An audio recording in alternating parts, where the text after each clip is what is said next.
You listen to EKKE's podcasts, produced by the National Center for Social Research of Greece. The workshop, Far-Right Extremism and Democracy in a Comparative Perspective, Europe and Latin America, took place in Athens, 11 to 13 September 2024, and was organized by the European Consortium for Political Research, Standing Groups Extremism and Democracy and Latin American Politics, EKKE and Panteion University. On the sidelines of the workshop, EKKE's podcasts recorded the thoughts and ideas of several participants. 4 thought-provoking questions were raised during the workshop's opening day. Is the far right a global phenomenon? What is causing it? What are the implications for democracy? What can we learn from comparing Europe and Latin America? These were also the focus of EKKE's podcasts, where our guests presented their ideas and arguments. We now give the floor to Andrea Ribeiro Hoffmann, Associate Professor at the Institute of International Relations at the Pontifical Catholic University of Rio de Janeiro. I'm Andrea Ribeiro Hoffmann. I'm Associated Professor at the Pontifical Catholic University of Rio de Janeiro, and I work, since my PhD at least, with comparative regionalism, meaning that I work comparing issues or developments in the European region and in the Latin American and the Caribbean region, and issues such as democracy, human rights, how norms, institutions protect democracy and human rights, but also how social policies are dealt with at the regional level. And now, more recently, since the case of Brazil, we had a far-right government. I became more and more interested to speak, but not only academic, because then it's life. I kind of realized how it is to live in a government that it's officially recognized, but also self-proclaimed the far-right government. So I started really doing more research about that and more interdisciplinary. So instead of focusing on the comparative of regions, which was my original background, I started also interacting with comparative politics like domestic, from political theory, and so the specificities of countries and sub-regions, and so that's in this conference now. It's very interesting to have that approach as well. And if I think about Latin America and the Brazilian case, it's really like that. We thought that we were in a progressive, let's say, historical development from democratization in the end of the 80s, beginning of the 90s, through, of course, some ups and downs, some governments a bit more, I wouldn't even say we had never non-democratic government before, but some governments, of course, a little bit more to the left or to the right. But within, even if at that time we use it to discuss about polarization, now we realize, it was polarization, but within still what we can say a democratic background. And in fact, I think it was quite quick how it happened in Latin America and in Brazil, that suddenly out of nothing came a candidate to the presidential elections, this Jair Bolsonaro, who was unknown. I mean, he was in politics for a long time, but was even a deputy in the federal chamber, but very unknown. I mean, he was not associated with any big proposal, or no one knew his name, basically. But suddenly, he was elected after all. It's a long story, but to make it short, he was elected, and it caught everyone by surprise, because during the elections and the campaign, most public, but also analysts and academics didn't take him seriously, because his art of narrative, the way he speaks, the way he was referring to politics, or even to his proposals seemed so absurd and seemed so out of touch with this image that you had a country that was now democratic. And so I think he came, when he was elected, it was a big surprise. And there's a lot of analysis of why that happened, of course. But more and more as the time passes, we also see that it's not only about one person and one leadership, this person who was elected, but there are more social and structural support conditions for that kind of person to be elected. So even if now we had a new circle of elections and he tried to be re-elected, he lost, it was very narrow. It was almost about 50%. And although he was not elected, a lot of his supporters and parties and even like his former ministers, like this high-profile politicians in his government, they were elected as federal deputies or governors, mayors. So there is still a lot of people from that, so to speak, extreme right position in government. So that's exactly the research now we are doing. And I think it's not an easy question. I mean, we find the more we have research and evidence, the question is always like, to what extent there are some common backgrounds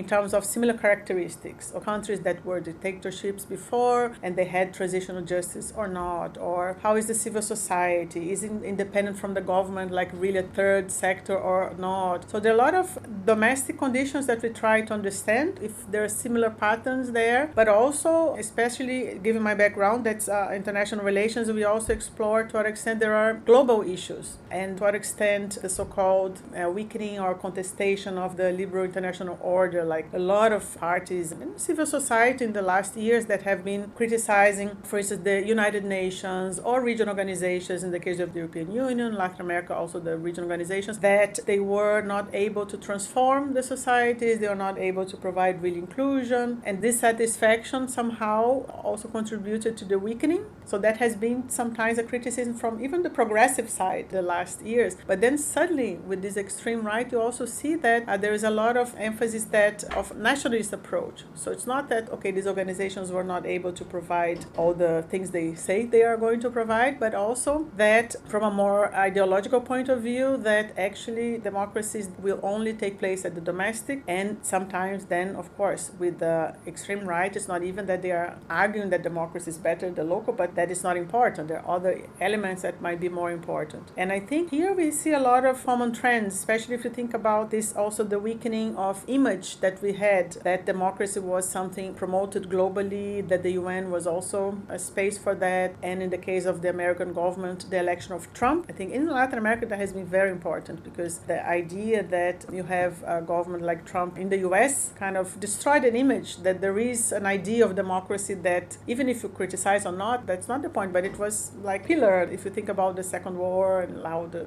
coalition of democracies supposedly at least were like promoting that. So that, I think it's a global phenomenon, the crisis of the democracy in the US. Also the so-called perhaps a transitional of hegemony from the US, or at least this more Western kind of idea that since the end of the Cold War also was strengthened. Now there is the discussion about the role of Asia, China, India, and how these countries think about democracy and what's the effect on other countries. So these are two global elements that we can think about to what extent they affect each country on. So I think from the literature, there are two concepts exactly. One is more like this pandemic in the sense of the diffusion of the ideas. Mm-hmm. So you have solid proposals that society should be different, should not be like this. And on the other hand, there is also mutual support. So we have a lot of research about whether exactly there is collaboration. For instance, there is two spaces where we know that these far-right leaders, they meet. One is the Foro Madrid, that was founded by the Vox party in Spain,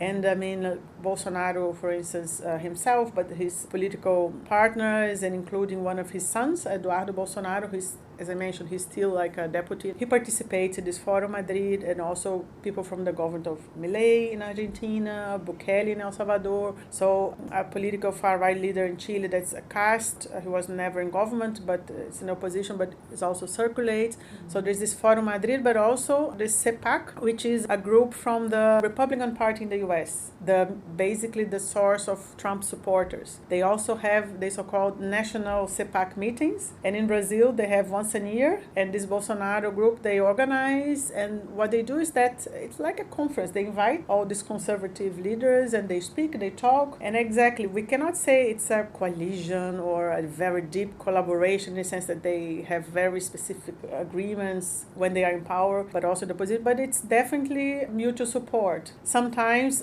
really copying some strategies. We knew, for instance, in the case of Brazil, after the second election, when Bolsonaro was trying to be re-elected, we knew something like the Capitol would happen, because there was, before the elections of the US, that Trump didn't recognize that, there was this invasion of the Capitol and so on. And then in Brazil, it was a bit after our elections, during the campaign, Bolsonaro started saying that he didn't think that our voting system, like the physical system, was safe. He started complaining publicly about that. It was a very uncertainty whether the elections would be fair, because the system was problematic. So the analysis, we started thinking, something will happen. He won't recognize these elections. And then there was elections. On the day when the results came, in fact, he never said the words that normally you say, like I recognize that I lost.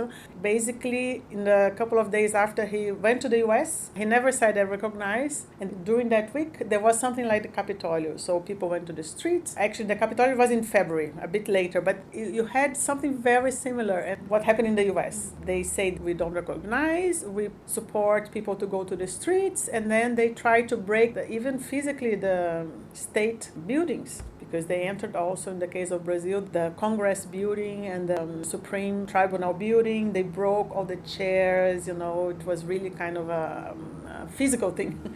My research background is to strengthen democracy.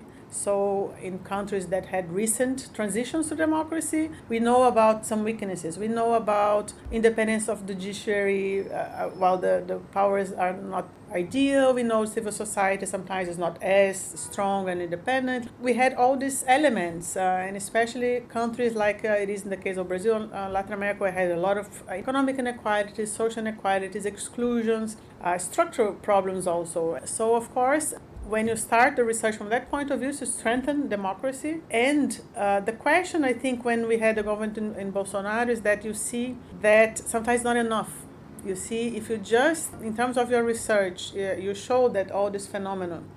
But the question is that what's the freedom of speech of also these far-right governments, these far-right parties, far-right readers? And if we associate that with this phenomenon of social media, of fake news, we can see that a debate to strengthen democracy has to go deeper and deeper, in the sense of showing that it's important to have deliberation, it's important to have access to information and the space for debate and questioning if the information is correct or not. Because in the case of a Bolsonaro election, it's now a lot of research and evidence also from even the judicial system that there's a lot of fake news, for instance. And so it's a different thing. I mean, it's new elements that you have to include in the strengthening of democracy, and at the same time sometimes think about the freedom of speech, because are you allowed to speak lies openly without, or racist, for instance, such we have racist statements, if you have a minister who's speaking with those vocabulary. So some things are clearly not anymore constitutionally, and that's the kind of then different research. I mean, in the case of Brazil, also because of the military, that we realize that our constitution never really adapted to the fact that in the case of Brazil, we didn't have a transitional justice. If we compare in South America with Argentina or Chile, so it was negotiated transition with amnesty to the militaries and to everyone. And suddenly you realize, well, some reforms in the constitutions were not done, because if you look at the constitutions, it's still there, for instance, that the military have a moderation power, that in the transition it was negotiated. The military said, okay, we agree with the transition, but we leave it there. So it was like these spaces that they created for themselves to avoid being prosecuted 10 years later. And then when you have all this upheaval and the military is supporting Bolsonaro, and to a certain extent, even like a big threat of invasions in the capital, even the military supporting, then you start realizing, wow, but some elements are weak. I mean, we didn't handle them properly. And so again, to fight the extreme right is also to fight for deepening some democratic mechanisms that you thought you don't have the problem, so maybe you overlook. So I think at the moment we also have extremism, for instance, on the left. So some of those elements, maybe they are bad, no, they are not good enough to handle any kind of non-democratic proposal or party. But at the moment, in terms of the threats that we see happening in the country, and that's part of the research in Latin America, it's those groups. I mean, because they were new, didn't have that. Our democratic problem was military. Now we have this kind of other type of threat, so to speak.